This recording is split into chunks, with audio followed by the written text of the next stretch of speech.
Assalamualaikum warahmatullahi wabarakatuh. Kita berjumpa lagi di pertemuan kedua. Pertemuan kedua di administrasi pajak ini, kita akan membahas terkait dengan permohonan nomor pokok wajib pajak atau kita biasa sebutnya dengan NPWP. Oke, untuk KD atau kompetensi dasar yang diharapkan adalah yang 3.2 dan 4.2 ya, di mana kita bisa menerapkan permohonan nomor pokok wajib pajak dan bisa membuat surat permohonan nomor pokok wajib pajak atau biasa disingkat dengan NPWP. Untuk sebelum kita membahas apa itu NPWP, Ibu akan membahas mengenai pengertian wajib pajak itu apa sih gitu ya. Wajib pajak itu adalah orang pribadi dan juga badan itu seperti organisasi ya, meliputi pembayar pajak, pemotong pajak, dan pemungut pajak yang mempunyai hak dan kewajiban perpajakan sesuai dengan ketentuan peraturan perundang-undangan perpajakan. Nah, karena di sini dikatakan adalah ada orang pribadi dan juga organisasi, berarti kita sebagai orang yang tinggal di Indonesia gitu ya, yang mungkin nanti kita akan bahas orang pribadinya itu siapa sih gitu ya. Nah, yang punya PTKP ataupun penghasilan yang kena pajaknya gitu ya, lebih dari PTKP gitu. Penghasilan kena pajak atau PKP-nya lebih dari PTKP. Nah, untuk wajib pajak tersebut kita bisa membaginya menjadi 3, ada orang pribadi, ada badan, ada juga bendahara. Kalau berdasarkan tempat pendaftarannya, ada wajib pajak yang domisili atau tunggal, ada juga yang cabang, karena wajib pajak pribadi tertentu, orang pribadi tertentu. Nanti kita akan bahas nih ya terkait dengan wajib pajak itu sendiri dan kaitannya dengan NPWP. Untuk NPWP itu sendiri atau nomor pokok wajib pajak adalah sebuah tanda pengenalan diri atau identitas wajib pajak yang memang diberikan kepada wajib pajak sebagai sarana administrasi tentunya ya, perpajakan dan untuk melaksanakan hak dan kewajibannya yang berhubungan dengan perpajakan. Nah, NPWP itu nanti diberikan dalam bentuk kartu, jadi nanti ada kartunya. Di situ ada nomor pokok wajib pajaknya, ada nama kita, dan semua data mengenai kita sebagai orang pribadi atau kita pengusaha kena pajak juga tertera di administrasi perpajakan, begitu. Nah, untuk mendapatkan nomor pokok wajib pajak ini, apabila kita memang sudah memenuhi persyaratan, gitu ya. Ada yang persyaratannya subjektif dan juga ada yang objektif. Nah, untuk persyaratan yang subjektif artinya ada subjek pajaknya gitu ya. Ada subjek pajaknya. Contohnya kita orang pribadi atau badan hukum ya gitu. Nah, yang dapat dikenakan pajak. Kemudian sedangkan untuk yang objektif ada penghasilannya. Nah, penghasilannya ini termasuk objek pajak atau bukan, atau hal yang dikenakan pajak atau enggak gitu. Nanti kita akan bahas. Untuk landasan hukum di dalam pemberian NPWP tentu juga ada ketentuannya gitu ya, ketentuannya. Ketentuannya juga sudah diatur oleh undang-undang dan juga surat keputusan dari Direktorat Jenderal Pajak. Nah, ini landasan hukumnya. Jadi benar-benar semuanya itu ada aturannya. Kalau ada aturan otomatis nanti kita larinya akan ke sanksi jika tidak memenuhi gitu ya. Nanti kita akan bahas juga. Untuk NPWP fungsinya apa sih? Yang pertama untuk memenuhi kewajiban tentunya ya. Kita punya yang namanya tinggal di suatu negara, kita harus taat dan dengan aturan-aturan yang ada di negara tersebut dong. Nah, salah satu aturannya itu yang membahas tentang pajak. Nah, dengan adanya kita punya NPWP tentunya kita juga memenuhi kewajiban kita sebagai warga negara Indonesia yang taat sama pajak. Nah, makanya kita nanti akan mengurus yang namanya surat setoran pajak nih atas penghasilannya kita. Gitu. Nah, untuk mendapatkan pelayanan dari instansi tertentu bisa juga kita diwajibkan gitu ya kadang untuk mencantumkan nomor NPWP atau NPWP lah gitu ya untuk dokumen-dokumen seperti kalau misalkan kita mau ngambil rumah gitu ya, maksudnya kita mau beli rumah, kita mau beli barang-barang gitu, terus udah gitu pinjaman kredit di bank atau membuka rekening baru di bank, kadang diminta kartu NPWP-nya mana atau nomor NPWP-nya berapa kayak gitu. Nah, yang ketiga untuk keperluan pelaporan SPT masa dan tahunan. Nanti kita setiap tahun akan ada pelaporan terkait dengan berapa penghasilan kita selama 1 tahun. Nah, itulah fungsi daripada NPWP. Nah, wajib pajak yang berkewajiban mempunyai NPWP itu kira-kira siapa aja ya? Yang pertama, wajib pajak orang pribadi yang menjalankan atau pekerjaan bebas dan penghasilan neto di atas PTKP, di atas penghasilan tidak kena pajaknya. Kalau misalkan dia masih single, 1 tahunnya itu 54 juta gitu ya. Jadi kalau misalkan per tahun lebih dari 54 juta, otomatis dia berkewajiban punya NPWP karena harus membayar pajak. Nah, begitu juga yang nomor 2 ya. Nah, nomor 2 juga apabila sampai dengan 1 bulan ya memperoleh penghasilan dan jumlahnya telah melebihi PTKP setahun, apalagi gitu ya. Misalkan 1 bulannya aja udah lebih dari 54 juta, itu udah pasti kena pajak. Yang ketiga, wajib pajak orang pribadi melakukan kegiatan usaha di beberapa tempat. Nah, kalau kita punya usaha tentunya itu wajib kita daftarkan ke kantor pelayanan pajak. Kemudian yang keempat, kalau misalkan untuk wanita yang telah menikah nih ya, tapi dia udah pisah nih pajaknya sama suaminya, antara dia emang hidupnya terpisah atau sudah bercerai atau memang dikehendaki secara perjanjian harta gono gini dan segala macam memang ada pemisahan penghasilan dan juga harta. Nah, itu dia juga wajib memiliki NPWP kalau seperti itu. Untuk yang kelima, selain daripada wajib pajak orang pribadi tadi, ada wajib pajak badan ya, terdiri dari kayak PT, CV, firma, kongsi, yayasan, perkumpulan, lembaga, koperasi yang di BUMN atau koperasi swasta, BUMN, ormas, orospol atau organisasi sosial politik. Nah, ini semua wajib melaporkan usaha yang di dalam pencapaiannya, ada penghasilannya gitu ya, atau mungkin pengusaha yang mungkin dikenakan pajak. Nah, kalau misalkan yang pertama, itu jika barang yang dihasilkan itu kena pajak, omsetnya bisa lebih dari 360 juta. Nah, otomatis dia berkewajiban punya NPWP dan membayar pajak. Nah, yang kedua, kalau misalkan ada jasa gitu ya, atau usaha jasa kena pajak, omsetnya di atas 180 juta, itu juga dikenakan pajak. Pengusaha yang seperti ini ya, yang omsetnya di atas 360 dan 180 ini wajib melaporkan untuk dikukuhkan sebagai pengusaha yang kena pajak. Nah, nanti akan ada yang namanya nomor pengukuhan pengusaha kena pajak atau biasa disebut NPPKP. Kalau misalkan NPWP tadi yang nomor pokok wajib pajak gitu ya. Nah, kalau yang ini pengusaha kena pajak, jadi agak beda. Oke, karena tadi kita udah tahu bahwa di dalam yang namanya perpajakan ini diatur oleh undang-undang, tentunya ada sanksi terkait nih gitu ya. Atau ada hukuman jika kita tidak melaksanakan atau tidak mendaftarkan diri kita memiliki NPWP, apalagi nggak bayar pajak gitu kan.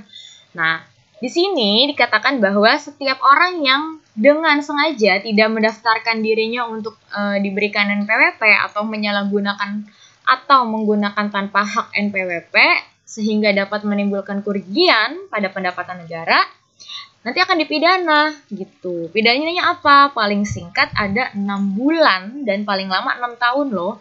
Dan denda paling sedikit 2 kali jumlah pajak terutang. Wow. Kalau misalkan pajak terutangnya itu adalah 10 juta ya berarti dikalikan 2. Jadi kalau misalkan paling sedikit itu 2 kali ya dari jumlah pajak terutangnya, dan kalau kurang bayar gitu ya atau kurang bayar dan paling banyak itu 4 kali. Nah, paling banyak 4 kali dari jumlah pajak terutang yang tidak atau kurang bayar tadi. Jadi paling sedikit 2 kali dikalikan dengan jumlahnya gitu ya, dan paling banyak 4 dikali jumlah pajak terutangnya. Jadi lumayan juga ya, bukan double lagi gitu kan, jadi 4 gitu. Nah, jangan sampai hal ini terjadi, apalagi dipidana gitu kan. Nah, makanya kita tidak boleh melanggar aturan daripada pemerintah.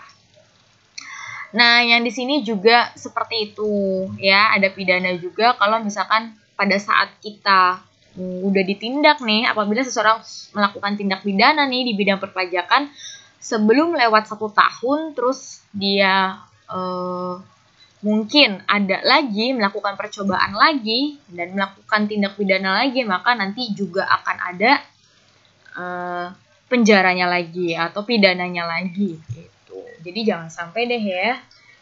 Nah, kemudian selanjutnya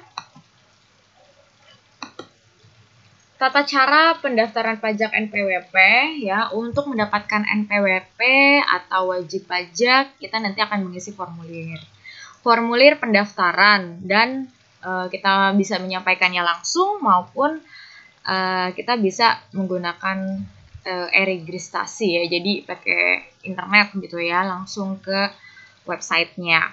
Nah, di sini ada beberapa yang mungkin berbeda antara satu dengan lain hal ya, terkait dengan tergantung siapa yang menjadi wajib pajaknya. Nah, nanti kita akan bahas.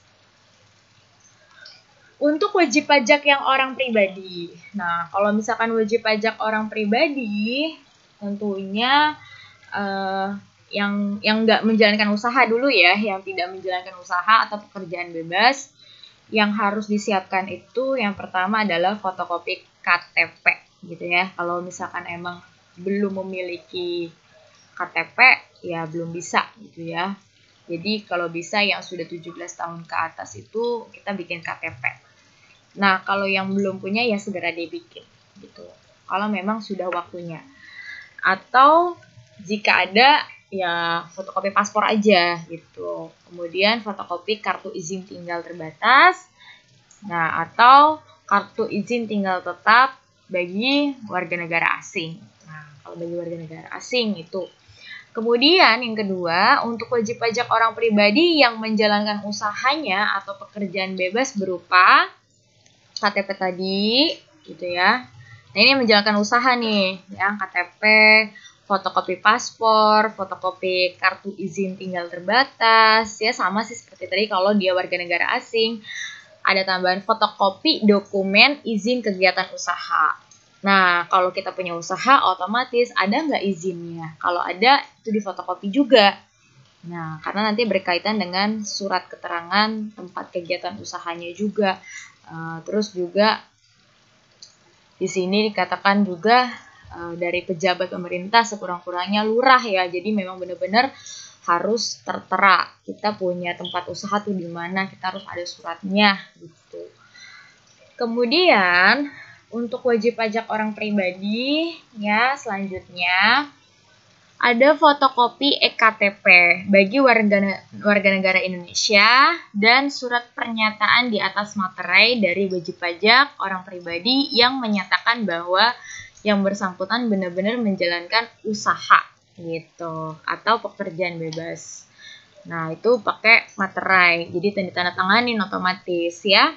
Kemudian dalam hal wajib pajak orang pribadi ya, yang wanita telah menikah atau wanita kawin di sini yang dikenai pajak secara terpisah gitu, ada pemisahan harta karena menghendaki secara tertulis berdasarkan perjanjian dan pemisahan harta tadi, dia harus melampiri diantaranya adalah fotokopi dari kartu NPWP-nya suaminya. Yang kedua, fotokopi kartu keluarganya. Dan yang ketiga, fotokopi surat perjanjian pemisahan penghasilan dan harta gitu. Ya apalagi kalau misalkan memang udah pisah nih gitu secara hak dan kewajiban sama suaminya gitu ya. Kemudian udah pisah rumah, udah pisah segala macam tentang harta, pokoknya bikin sendiri-sendiri gitu ya. Jadi si wanitanya membuat NPWP, suaminya juga punya NPWP. Kemudian wajib pajak badan. Untuk wajib pajak badan yang memiliki kewajiban perpajakan sebagai pembayaran pajak, pemotong atau pemungut pajak sesuai ketentuan peraturan perundang-undangan perpajakan termasuk bentuk usaha tetap tentunya ya, dan kontraktor atau juga operator. Di antaranya yang harus dipersiapin itu adalah fotokopi akta pendirian gitu ya, akta pendirian dari organisasinya, dari badannya gitu. Nah, atau dokumen pendiriannya.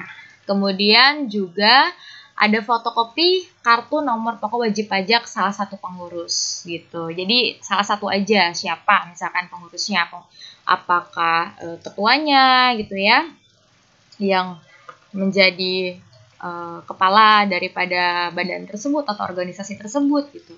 Fotokopi paspor dan surat keterangan tempat tinggal dari pejabat pemerintah daerah. Ya, sekurang-kurangnya ya lurah lah gitu atau kepala desa.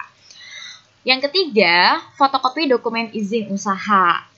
Kalau memang ini badan tentunya pasti punya dokumen izin usaha yang mana itu adalah bukti bahwa badan tersebut ataupun lembaga tersebut lembaga yang memang diketahui oleh keberadaannya oleh pemerintah gitu ya, atau surat keterangan tempat kegiatan usaha. Jadi nggak yang ilegal lah gitu.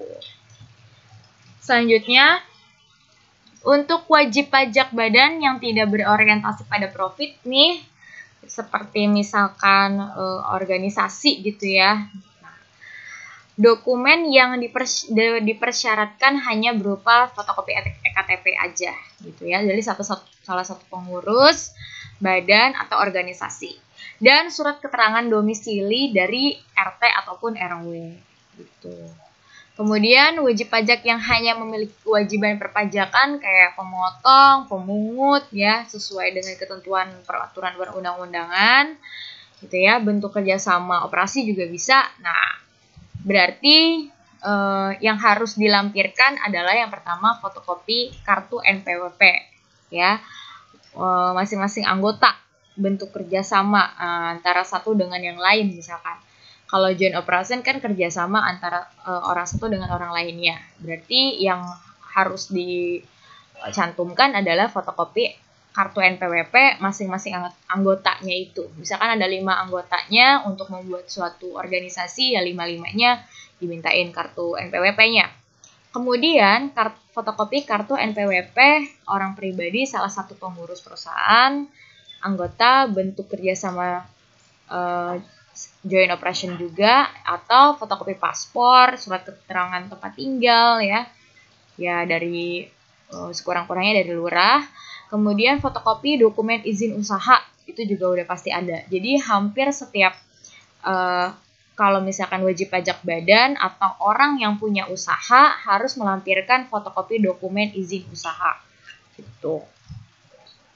Untuk wajib pajak bendahara ya, untuk bendahara yang ditunjuk sebagai pemotong atau pemungut ya, jadi kayak pegawai KPP-nya itu. Yang pertama, fotokopi surat penunjukan sebagai bendahara, dan yang kedua, fotokopi kartu tanda penduduk KTP-nya. Itu harus dilampirkan. Nah, untuk wajib pajak dengan status cabang dan wajib pajak orang pribadi pengusaha tertentu, tentunya juga punya hal-hal yang harus di fotokopi ya, atau harus dilampirkan. Di antaranya yaitu fotokopi NPWP wajib pajak pusat atau induknya. Kalau dia punya beberapa usaha gitu ya, tentunya harus ada yang NPWP wajib pajak pusat atau induknya. Kemudian surat keterangan sebagai cabang atau wajib pajak badan.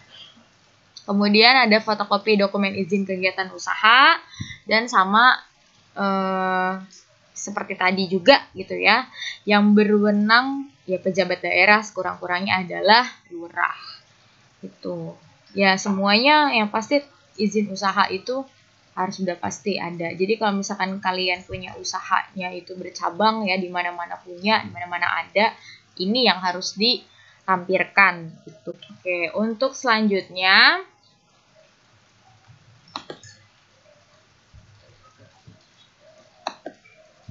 yang wajib mendaftarkan diri. Nah, oke, yang wajib mendaftarkan diri. Wajib pajak yang telah memenuhi persyaratan yang subjektif dan objektif itu memang wajib ya untuk mendaftarkan dirinya sebagai wajib pajak tentunya. Ya, jadi ada wajib pajak orang pribadi, termasuk si wanita kawin yang dikenai pajak secara terpisah atau hidupnya udah terpisah dengan suaminya, udah ada cerai gitu, atau ada pemisahan harta. Nah, seperti itu juga wajib. Nah, kemudian juga ada orang yang mungkin tidak menjalankan usaha ataupun menjalankan usaha juga ya. Nah, ini juga wajib untuk mendaftarkan diri. Nah, kemudian ada wajib pajak orang pribadi yang tadi ya, termasuk wanita kawin yang dikenai pajak secara terpisah tadi. Kemudian juga wajib pajak badan ya, otomatis kalau misalkan kita sebagai organisasi kita punya usaha, apalagi usahanya itu udah lebih dari PTKP per tahun, tentunya wajib mendaftarkan diri untuk memperoleh NPWP gitu. Dan juga yang tadi dibilang kalau misalkan dia sebagai bendahara, pemotong, pemungut pajak ya, termasuk kalau misalkan ada bentuk kerjasama joint operation antara satu orang dengan orang lainnya juga termasuk ke dalam orang yang wajib untuk mendaftarkan diri memperoleh NPWP. Nah, untuk tata cara pendaftaran ya bisa lewat online dengan e-registration gitu ya. Ini adalah tata cara pendaftarannya. Jadi nanti kita bisa unduh aplikasi bagaimana panduannya, nanti bisa ada di situ. Nanti tinggal masuk ke websitenya aja, kita ada formulir yang harus diisi gitu ya. Terus nanti udah diisi, kita kirim dokumennya bentuk soft copy tentunya ya, karena ini adalah digital, berarti ini soft copy aja yang dimasukkan. Kemudian nanti kita kirimkan dan yang pasti yang udah kita tanda tanganin gitu ya. Jadi nanti prosesnya paling tidak 2 minggu lah hari kerja ya gitu. Oke, untuk ini tata cara pendaftaran ya secara elektronik. Lanjutannya, apabila dokumen yang disyaratkan memang belum diterima sama KPP-nya dalam jangka waktu 2 minggu tadi atau 14 hari kerja setelah penyampaian permohonan secara elektronik, maka pemohon tersebut dianggap tidak diajukan ya, permohonan tersebut dianggap tidak diajukan. Jadi pastikan dokumen yang disyaratkan itu memang diterima sama KPP-nya sebelum jangka waktu 14 hari kerja. Kemudian apabila dokumen yang disyaratkan itu telah diterima nih secara lengkap, KPP nanti akan menerbitkan bukti penerimaan surat secara elektronik gitu. Jadi mungkin masuknya ke email atau ke akun kita di pajak gitu ya. Kemudian yang ketiga, terhadap permohonan pendaftaran NPWP yang telah diberikan bukti penerimaan surat KPP atau KP2KP akan menerbitkan kartu NPWP-nya gitu ya, dan surat keterangan terdaftar paling lambat 1 hari kerja setelah bukti penerimaan surat itu diterbitkan. Nanti kartu NPWP-nya dan surat keterangan terdaftar disampaikan kepada kita melalui pos, nanti dikirimin ya. Jadi pastiin alamat kamu itu pada saat kamu menuliskan di dalam formulir e-registration itu alamat kamu saat ini gitu, alamat kamu yang lengkap. Untuk pendaftaran secara langsung bisa kalian langsung datang aja gitu ya ke kantor pelayanan pajak. Dan ini tata caranya.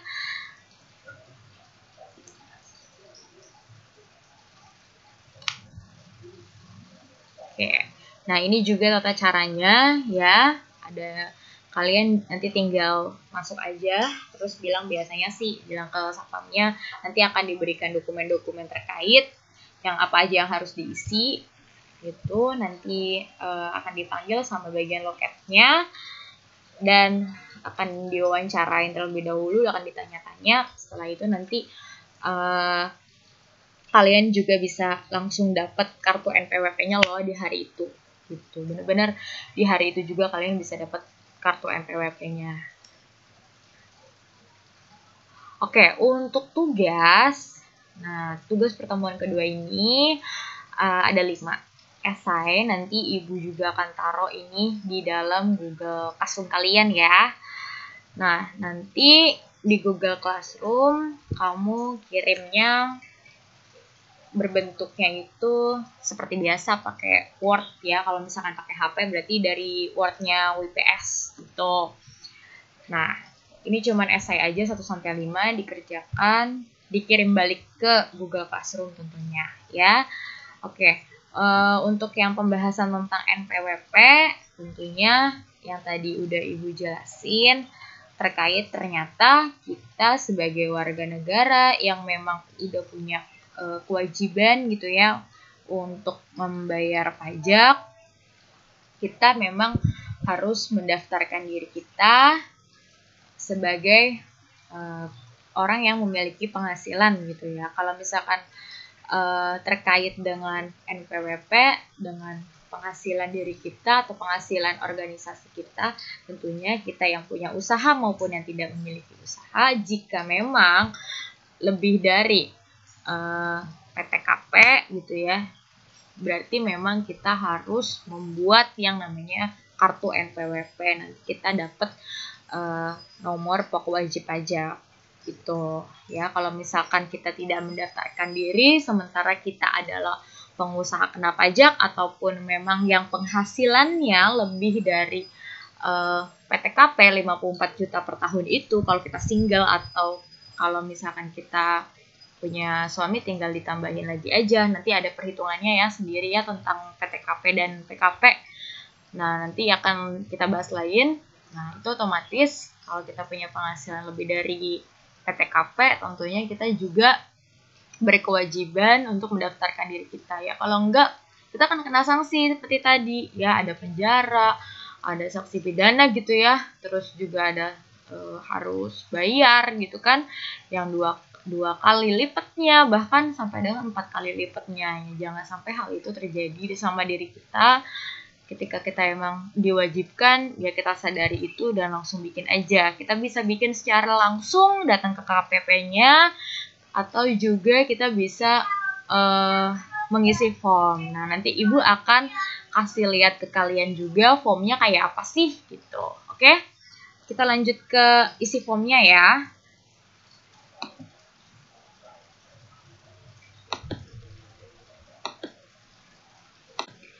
Halo siswa-siswaku semua, Ibu akan menunjukkan ke kalian ini adalah form NPWP gitu. Jadi pada saat kita datang ke KPP, kantor pelayanan pajak, kita akan dikasih ini nih ya, formulir pendaftaran wajib pajak orang pribadi. Dan ini juga ada kalau misalkan kalian mau daftarin dirinya pakai registration, juga ada beberapa yang harus kalian isi gitu. Nah, untuk formulir pendaftarannya, yang pertama, kita sini lihat di sini ya, ada jenis pendaftaran, permohonan wajib pajak, ya, atau pendaftaran secara jabatan gitu ya. Nah, ini nanti diisi kalau misalkan orang pajaknya lihat gitu ya, nanti diisi. Kemudian kategorinya nanti apakah kita kategorinya orang pribadi atau wanita yang telah hidup berpisah berdasarkan putusan hakim ya, atau dia sudah bercerai, atau istri dengan perjanjian pemisahan harta, ataukah istri dengan yang menjalani hak dan kewajiban perpajakannya secara terpisah, atau warisan yang belum terbagi. Nah, ini juga bisa. Kemudian ada status pusat cabang kalau misalkan ini adalah badan gitu ya atau organisasi, ini pusat, cabang gitu ya. Nanti di checklist. Nah, kemudian identitas wajib pajak kita isi, nama panjang kita sesuai dengan nomor identitas kita. Jika ada gelar di depan silakan tulis, jika ada gelar di belakang silakan tulis. Kemudian ada tempat tanggal lahir ya, kemudian status perkawinan, kebangsaan. Kalau misalkan bangsa Indonesia berarti kita punya NIK gitu ya, nomor induk kependudukan. Kalau negara asing atau negara asalnya dari mana, sertakan aja nomor paspornya, dan jangan lupa nanti kita fotokopi paspor kalau memang orang asing. Kemudian ada nomor telepon, email ya. Terus juga ada sumber penghasilan. Nah, apakah kita pekerjaannya itu terkait dengan PNS atau kita adalah seorang pensiunan, TNI, pegawai swasta, pegawai badan publik dan sebagainya gitu ya. Nah, kemudian atau pegawai lainnya kalau misalkan memang tidak tertera yang ada di 1 sampai 8 ini, kita bisa checklist yang 9 dan uraikan sendiri. Gitu. Kegiatan usahanya ada apa enggak? Kalau kita punya usaha silakan dimasukkan, mereknya apa, usahanya seperti apa, ya, memiliki karyawan atau enggak. Nah, oke, ini nanti jadi diisi semua, ya, pembukuan atau pencatatan dan lain-lainnya. Untuk alamat tempat tinggal ya, kalau misalkan ini tidak perlu diisi dalam hal pendaftaran dengan kategori cabang. Kalau misalkan cabang ini nggak perlu diisi. Tapi kalau kita sebagai wajib pajak yang orang pribadi, di sini tulis aja alamat domisili sesuai KTP, perlu diisi. Itu ya. Nah, alamat domisili sesuai KTP apa? Kalau ada tempat usahanya silakan dimasukkan. Alamatnya di mana? Benar-benar jelas banget ya, jalan, blok, nomor, kelurahan, kecamatan, kota, benar-benar harus detail. Terus ada informasi tambahan. Nah, kalau misalkan kita punya tanggungan itu kita punya saudara yang kita tanggung atau enggak, apa orang tua kita atau anak kita, nah itu kita masukkan. Ada berapa orang tanggungan kita masukkan. Nah, kisaran penghasilan kita per bulan kira-kira berapa? Misalkan kurang dari 2 juta atau 5 juta sampai dengan 9 juta 999 gitu ya, atau hampir 10 juta. Nah, tinggal kita checklist aja.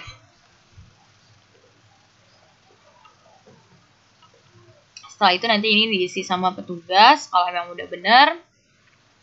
Dan ini tanda tangan kita, jangan lupa Jakarta tanggal berapa pada saat kita melakukan pengisian ini gitu.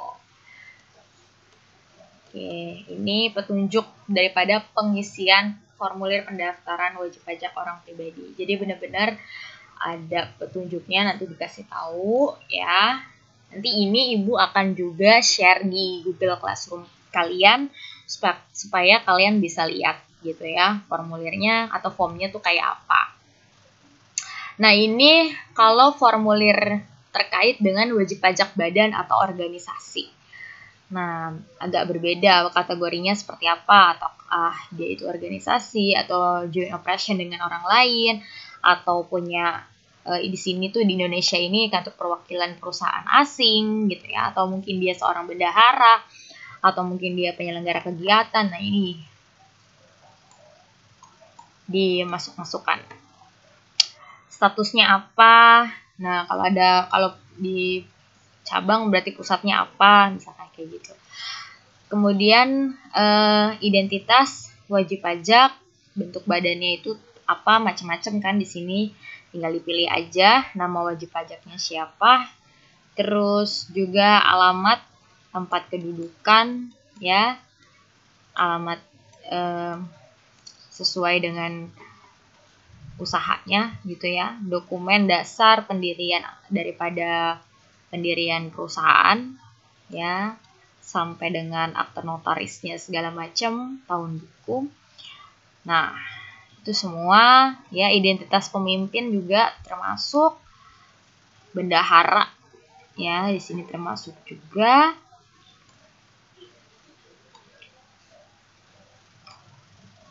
Oke, kemudian di sini kalau misalkan udah semua identitas pemilik dan bendahara sudah, berarti nanti tinggal petugasnya menandatangani jika formnya itu udah diisi dengan sempurna. Kalau misalkan ada yang kekurangannya di mana tinggal diisi ulang aja. Kemudian sebagai pemohon siapa tanda tangan di sini. Gitu. Nah, ini petunjuk pengisian form untuk pendaftaran wajib pajak badan. Ya, nanti juga Ibu share. Pokoknya satu file ini nanti Ibu share. Ini surat pengiriman dokumen. Kita kirim dokumen kita. Ya, kalau misalkan di sini menggunakan aplikasi e-registration, harus dikirim. Tapi kalau misalkan kita tidak menggunakan e-registration, ya kan kita ketemu langsung gitu ya, nggak perlu bikin seperti ini. Gitu. Kalau kita menggunakan e-registration, kan ada surat pengiriman dokumennya. Tentunya ini ada. Kalau misalkan enggak ya udah nggak perlu gitu. Oke, paling itu aja yang dapat Ibu sampaikan. Kurang lebihnya mohon maaf. Nanti ini akan Ibu share ya. Wassalamualaikum warahmatullahi wabarakatuh.